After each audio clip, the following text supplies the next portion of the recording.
should we put 100% faith that they will work in our best interest? That's for you to decide. So intuition versus sort of expert opinion. Now I've got two things to say before I get into the video. One, I didn't script this video at all in the spirit of the subject of the video.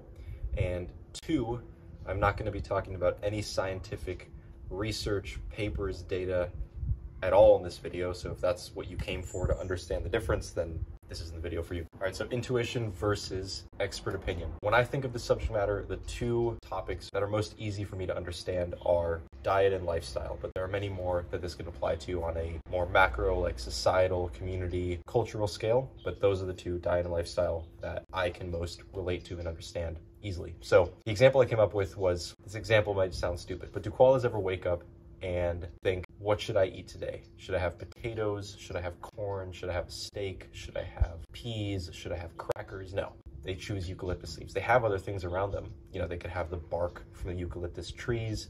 They could probably find little insects and worms in the trees and in the dirt and different things, but they don't.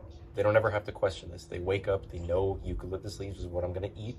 They ate it yesterday, they're gonna eat it today, and they're gonna eat it tomorrow, as long as eucalyptus leaves are available. Same with other animals. So lions, I'm sure they hunt a few different species, but they wake up and they know, okay, I'm gonna eat some sort of animal that I can run fast enough to catch and kill. That's it. They don't question if they're gonna be eating the little worms in the ground and like dig into the dirt. They're not thinking maybe I should run into the nearby village and eat the human's crackers or eat his cereal from his pantry. These aren't questions they ask themselves. And what I wondered is, why are humans the only species on Earth that struggle on a daily basis globally to figure out what it is they should and shouldn't eat, what it is they should and shouldn't do? Expert opinion tells us that we should avoid spending too much time in the sun. And if we are going to spend too much time in the sun, we should lather ourselves up with creams that protect us from the rays of the sun.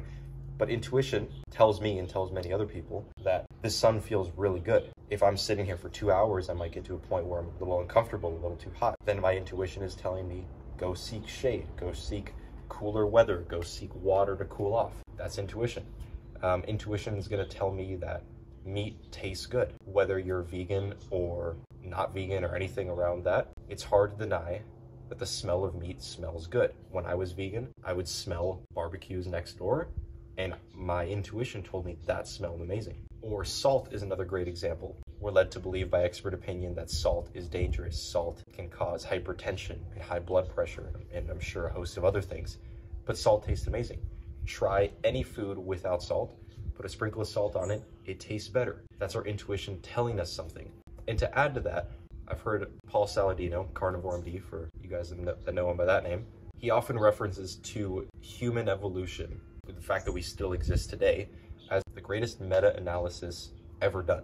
The fact that we not only still exist today, but have thrived to the point of basically being all over the globe and building amazing things. And I'm not gonna say that we haven't also done significant damage to the earth and to ourselves. We're going through a period of global chronic disease that's on the rise, obesity, diabetes, heart disease, all these different things. We've definitely done damage to ourselves and the planet, but something has allowed us to get to this point where we actually can be all over the world. We can survive in the heat.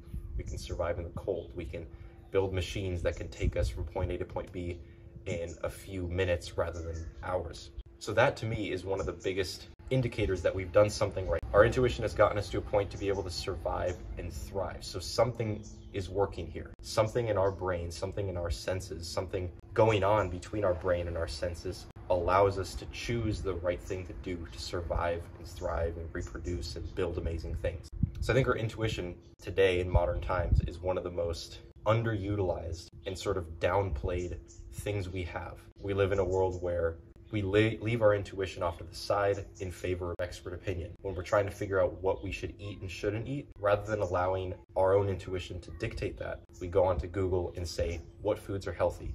What foods are unhealthy? Do blueberries help with fatigue? Does kale help me grow better nails? These aren't the questions we should be asking. The questions we should be asking is, one, why has our intuition almost disappeared globally? What factors have contributed to that?